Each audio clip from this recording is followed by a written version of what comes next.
The Evolution of Horror Games and the Origin of the Soy Howl. Script by Physical. Narration by David Attenborough. Hello everyone, and welcome to a special episode of History in Video Games. Today we're going to focus on a specific genre in video games that's had people screaming for decades. That's exactly right, it's horror games. Furthermore, we're expanding upon this genre by adding the origin story of the Soy Howl, presented to us by Twitch streamer Elajjaz. If you would like to know more about Elajjaz, I will refer you to my previous video, Who is the Mysterious Creature Elajjaz? Horror video games probably have a longer history than most people are aware of. The first video game that was arguably horror was called The Magnavox Odyssey Haunted House and was released for the home television in 1972. It was a two-player game where the goal was to project a special light onto the TV screen and see who could make it to the top of the haunted house first.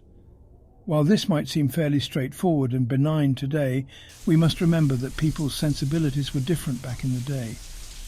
An example could be Psycho from 1960 that on release reportedly saw multiple people faint in horror. It would then be 9 years before the next horror video game would be released. Haunted House for the Atari 2600 was released in 1981.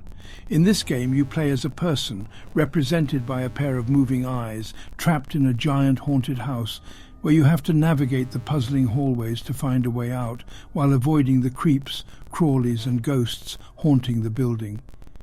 If you get hit by the creatures in the game, you lose your sanity, and if you're hit enough times, your character perishes.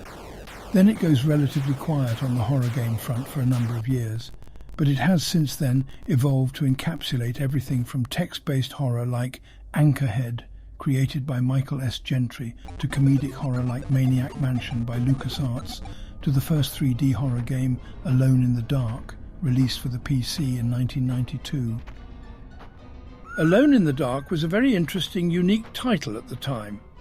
Being one of the very first games to implement 3D models superimposed onto a pre-rendered background, something that would later go on to be copied by titles like Resident Evil, the Final Fantasy series, and isometric CRPGs. Alone in the Dark was also the first title where you could actively try to survive and fight back, whether that be with weapons or by using clever trap mechanics to hurt your enemies. On top of that, the game had several puzzles you needed to solve to advance in the game, though none of these puzzles are as notorious or hard as the safe from the video game Call of Cthulhu, Dark Corners of the Earth.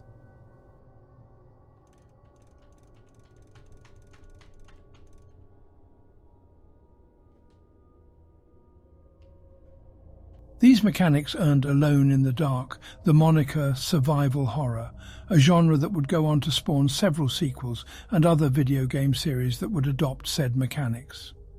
Now we're entering the mid to late 90s, which saw a lot of releases in the horror game genre.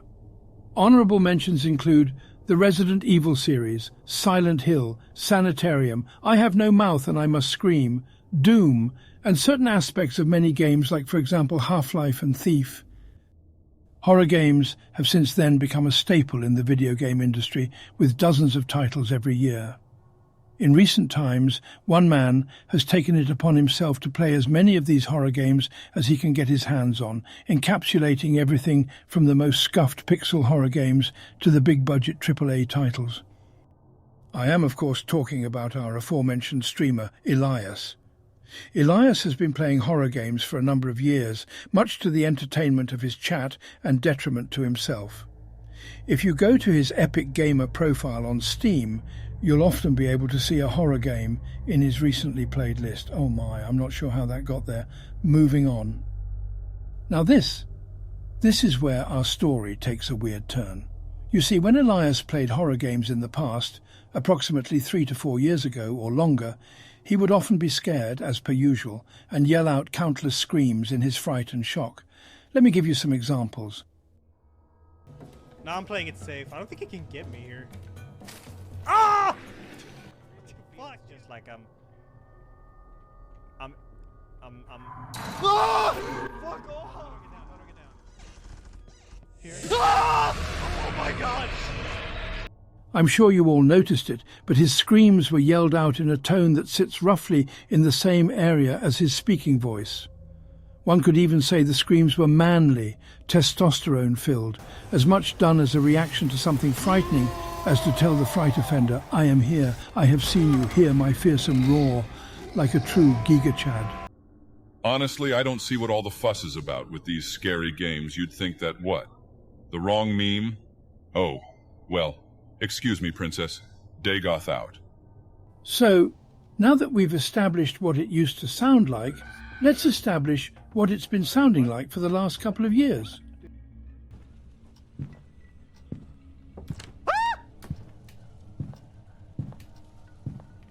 No. Ah! Ah! Must be lit. Ah!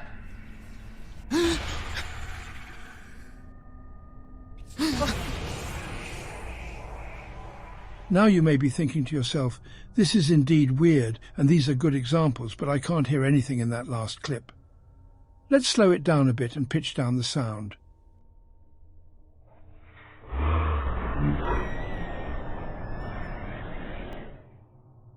As you can now hear, the streamer reaches such an extreme high pitch that he enters the range outside of normal human hearing, meaning we have to slow down the video to capture the scream properly. How did it become like this? What happened to the streamer to precipitate such a radical change in his voice? Well, there are currently two prevailing theories. One, that during the gameplay of a horror game, Elajjaz got so scared and screamed so loudly that he either damaged his vocal cords almost irrevocably, or that his balls got sucked up into his pelvic area. And two, that he has deep-throated his microphone one too many times, resulting in throat inflammation and vocal cord damage. Soy howl? Fuck you, uncle, that's terrifying. What does the future hold for Elajjaz and his horror games? Well, he obviously runs a risk of damaging his vocal cords so much that he'll permanently change his talking pitch, or he runs the risk of turning into a giant pussy, which for obvious reasons has been omitted from this video. Thank you very much for watching. Join us in the next video, where we'll either explore whether or not Elajjaz is truly a weeb, or take a look at the despairingly horrific Hitman speedrun era.